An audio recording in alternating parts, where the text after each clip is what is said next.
I just stop on the 50, look at the scoreboard, and I thank God for it. Pretty simple. How a simple prayer turned into a national controversy.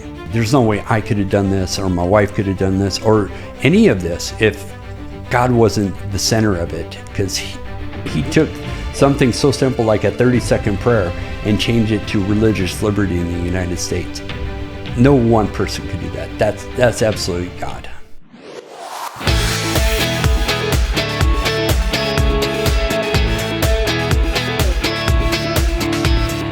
And this is CIA Contagious Influencers of America. I'm David Sands. Now, you probably already know this story, have heard of this story. It led to a Supreme Court case and over 41 billion consumer impressions. Coach Joe Kennedy became a household name over his fight to pray. His life story was told in the book Average Joe, the Coach Joe Kennedy story, and is now being transformed into a major motion picture, Average Joe, exclusively in theaters on October the 11th. And I'm so excited to have the actual real-life Average Joe with me right here at the homestead today. Now, you're going to hear the story firsthand, so I don't want to give it away, but this is a story of a retired Marine who becomes a football coach, and he promises to honor God at the end of each game. And just a simple act of gratitude turned into this big investigation. And then our fight for freedom, our First Amendment rights, our fight for religious freedoms. And it went all the way to the Supreme Court. And in the meantime, his marriage was just in shambles. They were fighting for their marriage. And he's going to talk about that too. But this went on for years and years and years, all about kneeling down and praying after the game was over, as the fans were going home. And it's just crazy, but this story just goes to show you how just one of us can make a difference. Just one of us. So I can't wait to have Joe Kennedy with me. He's going to be here in just a second. But first, let's take a look at the motion picture, Average Joe.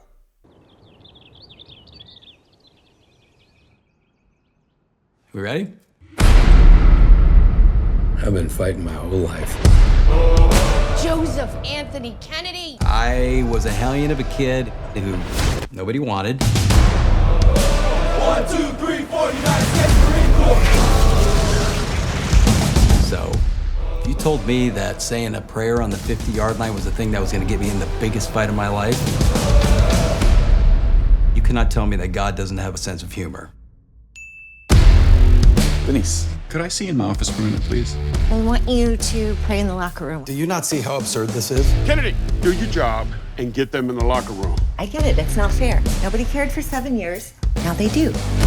I bet you can guess where this is going.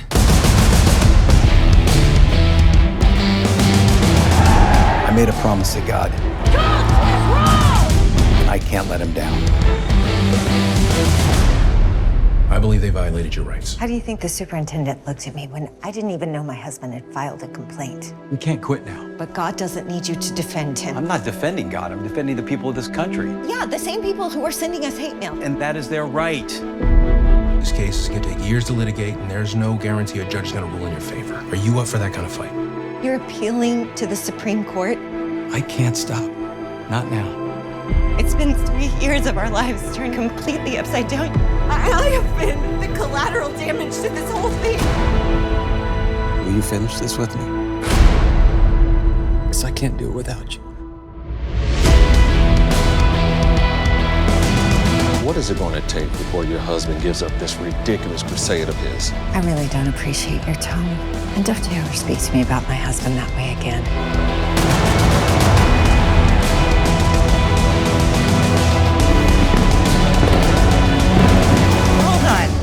I don't remember any fireworks. That's exactly how I remember it. No, You can no. decide later which way to film it. I'm proud of you, no matter what happens.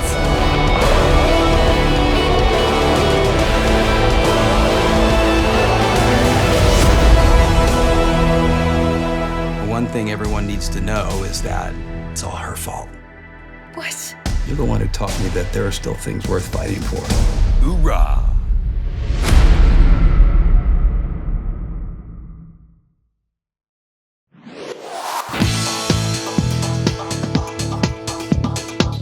Well, Joe, welcome to the homestead. Thank you for having me. This is awesome. Yeah, I've seen your movie, and wow, it's what a great story, and one that I'm sure that you planned your entire life to be in a movie, right? About you. The farthest thing from my mind. Absolutely. Just, it seems so ridiculous that it's actually happening. And first of all, this all happened with the Supreme Court, what, a little bit over a year ago? Yeah. Last year was my first year back in coaching. How in the world did they write a movie and get it out in a year? Well, we wrote it originally way back. There was a guy named Troy who just a crazy man who wanted to do the movie. He heard my testimony and wanted to do a movie on it. I was like, okay. And sure, pal, yeah, you're going to make a movie. So this has been an ongoing thing for 8 years. And so it's kind of came to fruition now. Okay, so the movie was planned and it was written before there was an ending. Right, exactly. And before the book. So it made the book really easy to write. That's what you call faith. You thought that there was going to be a happy ending, because who would want a book and a movie without a happy ending, right? Well, everybody could have been outraged and, oh man, let's all fight together. You never know how it's going to end. So tell me your story. Tell me how this all began and why you were on such a crusade. Really good question, because I never wanted to be on a crusade. I never even really thought about being a Christian my whole time growing up. I was a heathen. I was a big time atheist. I lived for the world. I served in the Marine Corps for 20 years, and I didn't give God first thought until I met my wife. And then, of course, everything changes then. And we weren't evenly yoked. We were having a bunch of marital problems. I didn't know what I was doing. I screwed up 2 other marriages. I screwed up my kids, and now this is the girl of my dreams that my first love. I don't want to mess this up. So I made a deal with God. God, if you give me my wife, I'll give you my life. And I didn't know he was going to take me up on that. I know he just started laughing right at that moment, going, oh, okay, I'm going to do something with your life. So I started coaching. He called me into coaching. It was the first time I heard a calling, which was really cool. And I loved it. I made the commitment there that I was going to serve the Lord. I was going to give him the glory after every game, win or lose. And that's how it all started, just taking a knee quietly by myself after a football game. And how did you know that you had that calling? Oh, so we were watching Facing the Giants. I just got done with the job interview, and they said, we want to hire you. Give me the weekend to think about it. And that weekend, I'm flipping through the channels about midnight, and Facing the Giants came on. And it was like God just reached to the TV, grabbed my heart, threw me onto the floor. I was sobbing like a baby in my living room. It was the first time I really heard God calling me to do this, and it was a clear sign. So you got into coaching, and what is coaching like after coming out of the service for all those years? That must have been tough on the guys. Well, it was really tough on my sons and daughter, really tough on them. It kind of went really well with the football team, because you want to run them with the discipline and team building, a lot of things the military has, and that's what I wanted to bring to the program, because I didn't know anything about football. So I just wanted to bring that team aspect of it and get these men to be better men when they leave. So let's rewind a little bit. Let's talk about growing up, what that was like. Paint the picture for me of your childhood. Wow. I wanted pregnancy, put up for adoption. I was adopted into a family that couldn't have kids. And all of a sudden miracles happened, and they started having kids, and they didn't need me anymore. And I became an angry kid. I rebelled, I fought, I stole, I did all the bad things a kid could do. I was horrible. I was in and out of group homes and foster homes and boys' homes. So it wasn't a, great rosy kind of growing up, it was hard knocks. Many times I spent sleeping on the streets, breaking into cars to sleep. I even broke into a church and spent the night in a church. Wow. And so the way that this is depicted in the movie is pretty true then. It's really true. They actually had to tone everything way down. A couple of the scenes, they said, yeah, we can't show all of that. But they kept it true to about at least 95% of the movie. It was so spot on. So how did you jump from that life to the going into the service? Well, I knew I needed something. Everybody told me when I was growing up that I was just a pain. I never did anything worthwhile. I was just a useless person, and I brought pain wherever I went. And I didn't want that to be my future. I didn't want to be defined by my past. So I knew I needed something. And Marine Corps seemed like a perfect place for somebody who liked to fight. I found my calling my love for my country. That was my first love, or second love. First love. Second love was our country. And I really fell in love with that. The team that you have with the Marines is just incredible. So let's talk about your love story.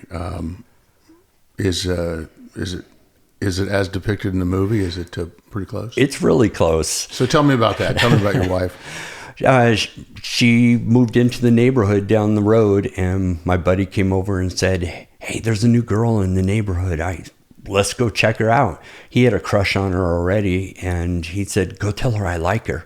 I walked up to the front porch. She was sitting on there, and when she looked up at me, she, brushed the hair out of her eyes, and instant love. For love at first sight. I was just sitting there, mouth wide open, didn't know what to say. And she says, "Can I help you?" And I said, "Yeah, I want to marry you." And she thought that was pretty creepy and ran into the house, got her mom, chased us off. And that was the first fist fight me and my buddy got into, was over who was going to marry Denise. So you saw that in the movie. So it's very, very true. And how did that work out in regards to you going into the service, and how did you stay in contact with her? Well, we didn't really date at all. She was a good girl. She was a church girl, straight A student, popular, and I was a rebel, always getting kicked out. But we lived in the same neighborhood, so it was really cool that we just kind of hang out outside of school, and things just led to another over the years that we just stayed in touch. We stayed in contact with each other over the years, because I always planned on marrying her. She was the one I wanted to marry. And throughout the years, we stayed in contact here and there. And right before I got out of the Marine Corps, we met back up. But there was a twist to the story, right? There's a lot of twists to the story. So I came home from Korea. I really had all the intentions in the world, bought a ring and everything. I was going to go propose to Denise, and I got home and she wasn't even there. She was with some other guy, and I was pretty upset with that. So I hooked up with the first person that was available, which was her cousin. So that was kind of weird. But we all grew up together, and it just kind of made sense. And for the first, 5 years, we just raised families together as relatives to each other, and always tore me up to see her with some other guy. And yeah, I kind of felt bad because my heart wanted to be with her. So how'd it work out? Through a lot of pain and suffering on both of our parts. She was in a very abusive relationship. She tried to get out of it a couple different times, staying at women's shelters and hiding out from the guy. Me, I just kind of came home and we met up. She was living I didn't even know she was living in the same town I was taking my Marines to. Called her out of the blue and asked if I could see her. So we met for dinner, and as soon as she opened the door, that was it. I was like, yeah, I want to marry her. So I started courting her and asked her to marry me before she changed her mind. So you got married, you got your dream job, and then you had to be a troublemaker. Yeah, of all the things that I get in trouble for, praying was not even in the top 10. They could have fired me for many other reasons, but it was really weird that they picked that. But I was in my 8th year. I did this for 8.5 years without a single problem, without anybody even raising an eyebrow. And matter of fact, that's actually why this got noticed, is because it was such an awesome experience. We had a person from another school district watch our game and saw after we lost that we got together with the other team and we all prayed on the 50-yard line. Good sportsmanship. And that led to a compliment and kind of spun out of control from there. So it was not your school district that started the issue. It was somebody else. Right. Or another school. Another school district. He called our principal and said, hey, I want to tell you what your football program is doing is really awesome. So with any kind of compliment, you want to do an investigation. They started an investigation. Then eyebrows started raising when you start getting into prayer in public schools, and nobody knew where the line really was. And did all of the did everybody come out of the woodwork? I mean, were there as many people against you than those for you? What I would say overwhelmingly they were for me.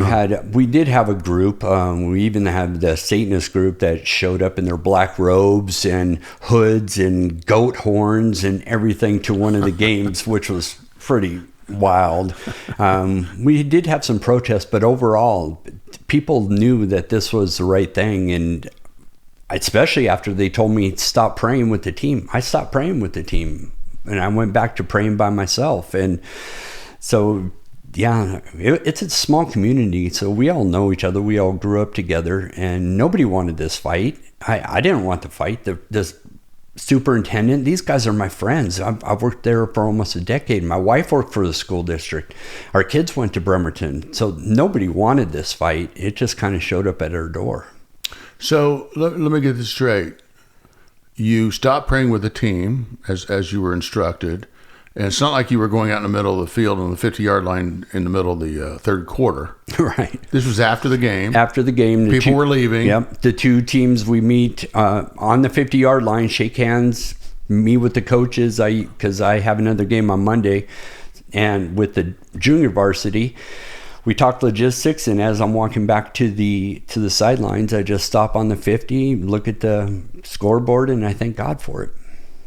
Pretty simple. And they had a problem with that. They had a problem with that. At first they drew the line where don't pray with the kids. You can't lead prayer. I said, well, that's unfortunate, but okay. I mean, your school, your rules. So I stopped. Then they said, oh, well, people can still see you. And I was like, well, they're just going to have to see me. And they finally gave me the ultimatum that either I go on suspension or go on suspension or keep doing what I was doing. So here I am being faced with my job and my faith, and I didn't know what to do at that point. I mean, what do you do as a Christian? I didn't know what to do. Do you continue to fight? It was the American, the red-blooded Marine in me that wanted to fight. That I knew this was so wrong, and if somebody in America has to choose between their faith and their job, something's broken, and I was going to die on that hill. Not to mention your wife worked for the school district. Yeah, she was the HR. You must have been real popular. Yeah, HR director too at that. So, yeah, this was not a welcome fight. We almost got divorced over this. This was the toughest thing we ever had to go through, but God was the center of it, and he might have waited until we absolutely needed him. I wanted him to show up at the first beginning of it and made everything smooth, but no, he had different plans. At what point did you decide, hey, I'm too deep into this to turn and go the other direction? I've got to see this out. Well, I knew when I was telling my team, it was the Friday before or Thursday before the game, and I was talking to the team, and I told them what the school was doing and what the ultimatum was. And one of my team captains looked me in the eyes and said, Coach, can't you just give in to him and stay our coach? And I knew at that moment that no, there is no way. I ask these guys to, I don't care if they got a broken bone, get out there, rub some dirt on it, keep playing until there's nothing left. Now all of a sudden I'm going to quit because this is going to be a hardship for me and it might put me through a little bit of pain. No, this was a time that I got to do really what I've been preaching of the leadership and leadership by example, and showing them how to stand up when things are tough. Let's talk about that a minute. Leadership. Let's talk about mentor. Who's mentored you through this? Who's helped you through this, beginning with your early years? Early years, I had a bunch of counselors at the boys' home. That's the ones, because you go through a lot of bad foster homes instead of having foster parents. And a lot of the things that I learned was from bad people, actually, that I didn't want to be like them. I never wanted to follow in their footsteps. I had great counselors. I had a guy at the boys' home I was at who really kind of showed me the way and really planted the seeds in my life that, here it is 30 years later that finally sprouted. But he was a believer, Terry Fike, and he was just the most awesome guy who spoke into my life when I was a kid. And when you decided to take this on, first of all, tell me who represented you in this fight and how they got in contact with you. I mean, I'm assuming you didn't have millions of dollars in your bank account. No, and no lawyers on a speed dial or anything. I didn't know anything about the law. No lawyers, a brother-in-law? No. I was hoping that somebody would come in a woodwork, and we did. We had a lot of people that were calling. There were big names, Jay Sekulow and stuff, and I didn't know who these people were. I didn't want to talk to anybody. I just wanted to be able to work this out as adults. If you can't talk about this with the school district, then, what's going on here? Well, they gave me a letter that said that I was no longer allowed to talk to the school district from their lawyers. I knew I needed legal representation then, and it was really cool how God put it together. A friend of a friend was at a conference who happened to be First Liberty Institute. So the guy knew my whole story, and he called me up and said, "Hey, I'm a good friend of one of your coaches. I went to school with him. I play football with him. I'm at a law conference. Would it be cool if I gave you the phone and talk to these guys?" And the first thing they said is, when I got on the phone with them, "Are you one of those religious whack jobs?" And I just started laughing, and I was like, "Nope, if that's the guy you're looking for, that's not me." So we had a good laugh, and I told them my story, and they said, "You have a really good case. If all these facts are true, you have a great case." So First Liberty Institute out of Texas, they were the ones that came, and God just put us together. So how long was this? First of all, tell me about the chain of events from the moment that they decided to represent you. I mean, it just didn't go to the Supreme Court the next day, right? I mean, yeah, we really tried. We sent the school district a letter and said, "Here legally, you guys are in the wrong, and if you continue this, then we will, fight back." So that's what we did. We filed it at the court. Gosh, right at the first year to get me back in. So we went through the district court, we went through the Court of Appeals, went to the Supreme Court, got knocked back down, started all over, and had to go. We lost 7 times in a row and on our way to the Supreme Court. So it was a long, drawn out, drag fight that just never seemed to end. And what was their justification that you could not pray in public on the football field?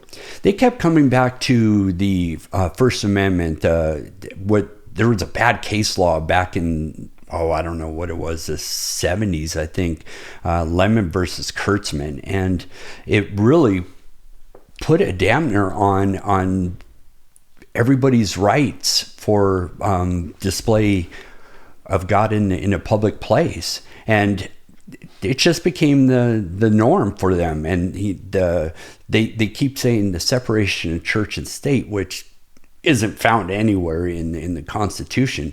And they just stood on that. They just kept saying that you don't have the free exercise, and I disagreed with them. So you must have been really losing 7 times in a row. Tell me about the time that your wife literally walked out the door because of all this.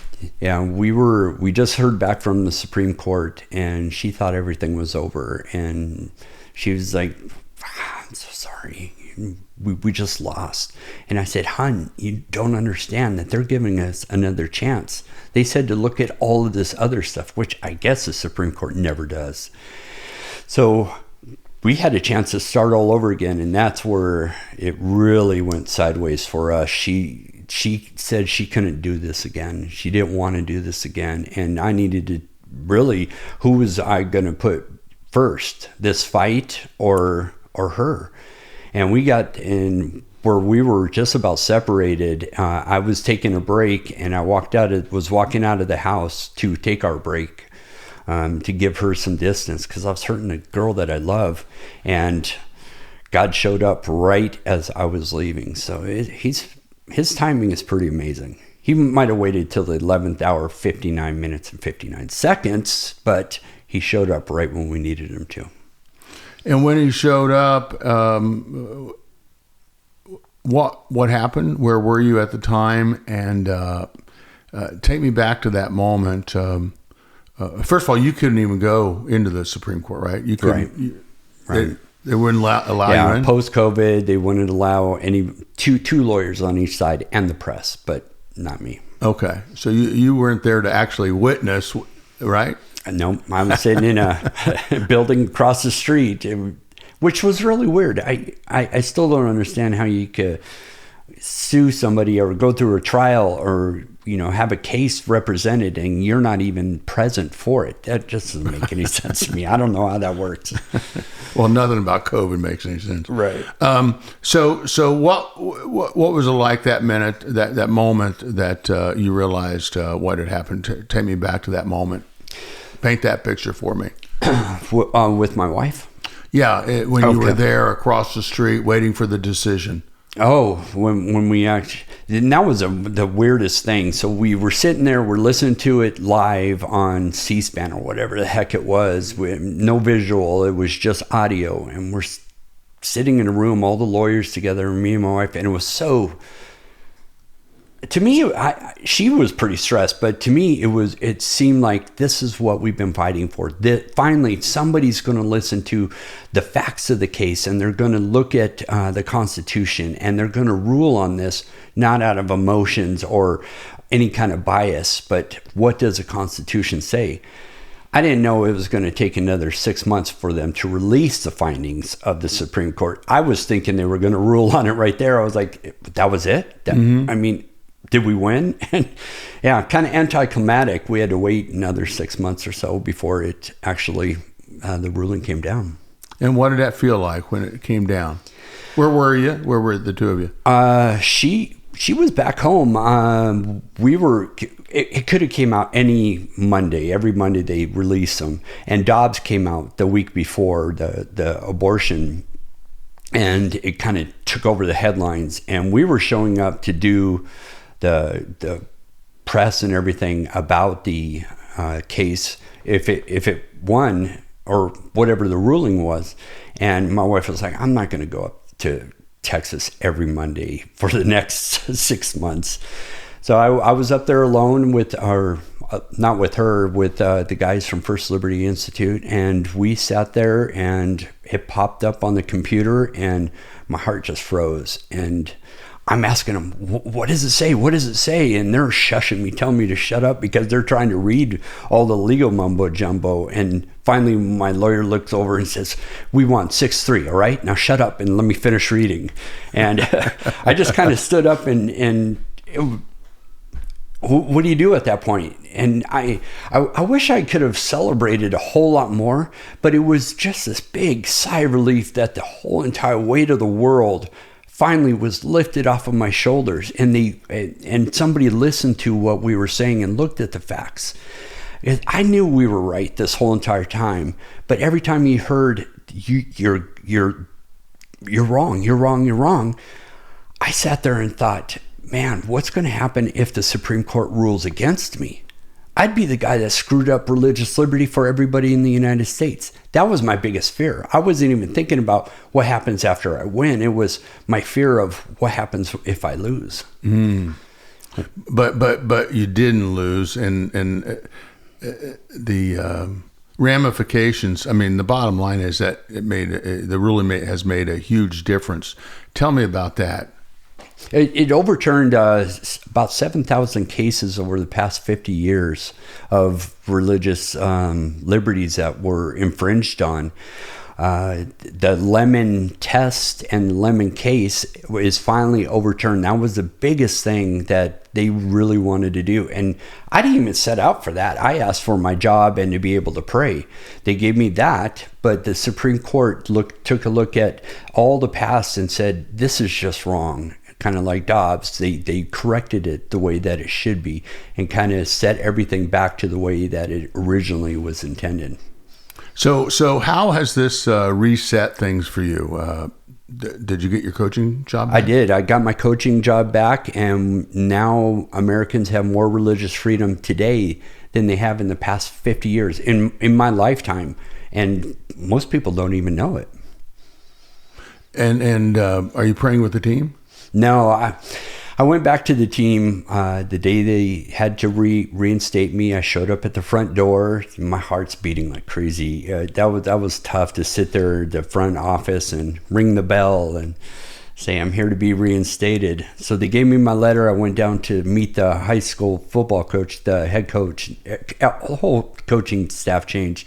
I met the new coach, and he wasn't happy about the situation, but he took it pretty good and said, well, we're both in the same boat. Neither one of us have any say in this, so you're going to be one of my coaches, and we'll just muddle through this. But the school district had other things in mind. They hit me with red tape. Oh, you can't step onto the field until you have this qualification, this certification, take this class. So for 2 weeks, I'm sitting there just taking classes and going through all the things I'm supposed to do before the season starts. And I didn't even get a step on the football field for all of spring ball. I had to wait until the fall. I said, we'll try again in the fall. But I showed up at the first day of fall camp where we have 2-a-days. And I just made the best of it that I could. The school made it extremely tough for me. They obviously didn't want me. Football staff was pretty good, but the school district was not welcoming. They just played games. They acted like children and took all the fun out of it. I was pretty upset about it. So are you still in that situation? No. After I kept telling my wife exactly what happened during that day. I wasn't allowed to talk to the team. I can't go to the breakfasts. I can't go to the dinners.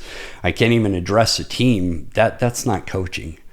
And their whole language in newspaper and all their memos that they sent out, it was, we have to take Kennedy back, and this is what Kennedy put us through. And I didn't want that to be dragging on forever. So I thought after the first game, God, you gotta, am I staying here? Because he knows I'll stay wherever he tells me to go. I was going to stay all year. I had a place to stay. I had a one-way ticket to Washington. I had no plans on returning to Florida where my wife was.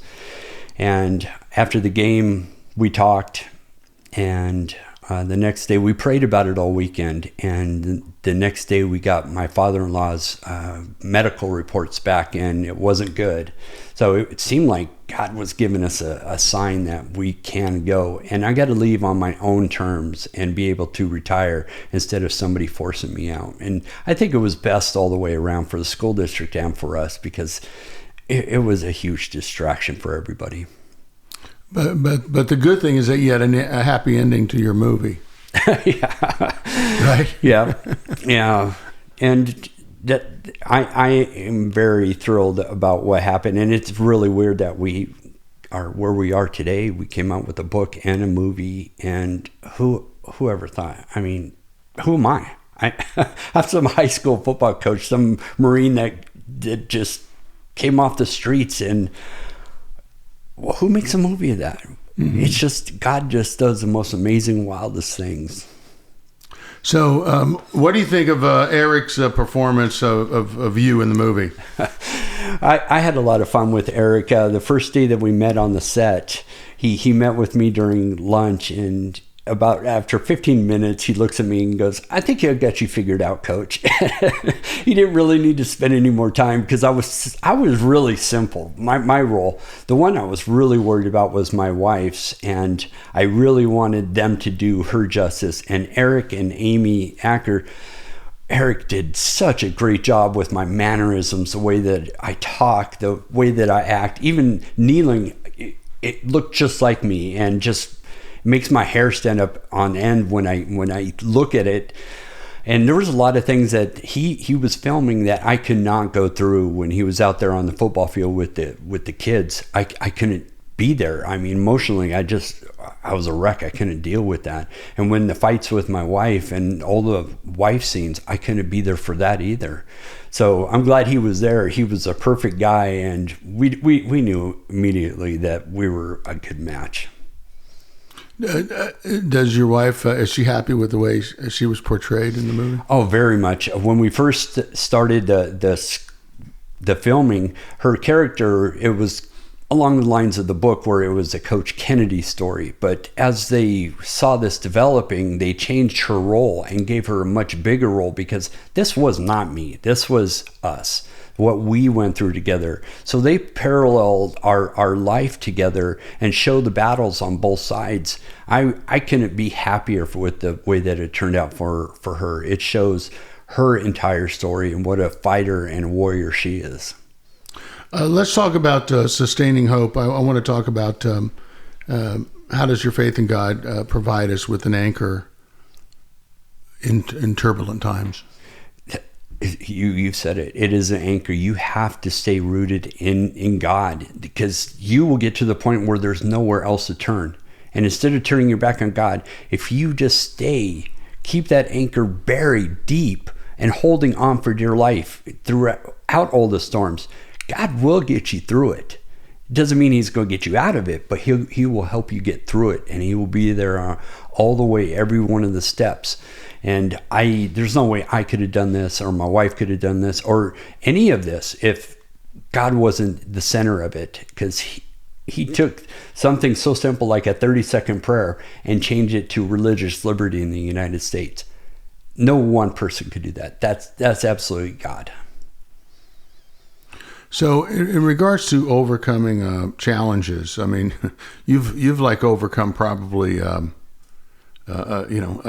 than cancer, I mean, you've probably overcome one of the biggest challenges I've ever heard of, at least external challenge. What was it that kept you going? And for somebody who's going through a big challenge right now, what would you recommend to them? So, well, what I think gave me that drive was all the turmoil, all the pain and suffering I went through as a kid, all growing up, all the things I saw in the Marine Corps, going into battle in the first Gulf War. Everything was just a combination of building who I am and have that warrior spirit that I wasn't going to just bow down to anybody. I'm giving everything to God first. And they picked a fight with the wrong guy. They should have picked it with somebody else, because Marines, we don't quit. We don't back down at all. And I definitely have been a fighter my whole life. And for anybody else that's going through anything like this, it seems so simple to just do what's the right thing. You do what's right and you listen to God. It sounds simple, and it is that's simple, but actually it's not easy to do, because you really have to put everything. Is it worth it? You got to ask yourself, am I going to trust God in everything and to give him everything? And once you do that, things will always work out. We're called to fight the good fight. It doesn't say anywhere we have to win the fight, but we are called to fight the fight and finish the race. So show me the tattoos there on your arm. Okay. What are they? I went to Israel. Put it right there. There you go. I went to Israel with some friends 2 years ago, and it made the Bible and the whole story of Jesus and God real to us. And everything that Israel's going through, this is my way of supporting Israel and showing that God, hey, I'm with you with the people of Israel. I'm not going to turn my back on them. And then on the other side, I don't know if you can see that, it's 2 Timothy 4:7, fight the good fight, finish the race, and remain faithful. And that was my driving force all the way through this. And I just kept repeating that over and over and over again. I'm sure your wife's going to watch this, so you better talk about her tattoo too. Oh, yeah. That was my birthday present. I was like, you're mine now. I can't scratch that off, honey. Till death do us part. She's gonna have to die to get out of this relationship. So finally, let's just talk one minute about what do you hope this movie? I mean, movies are movies. There's a ton of them. There's millions of choices these days to see a good film, and a lot of bad ones too. But this one sticks out. And what do you hope this movie accomplishes? Wow. I really hope it just inspires people that they can make a difference. It isn't all these Hollywood people. It's not the people of power. It comes down to each individual person that we do make a difference. And if I could do this, anybody could do this. And we wanted to take them on the emotional roller coaster of, you're going to laugh, you're going to cry. We wanted it to be a heartfelt story. To me, it's really a huge love story. So when people walk out of there, I want them to just feel like after they got out of a Rocky movie, you're ready to take on the world.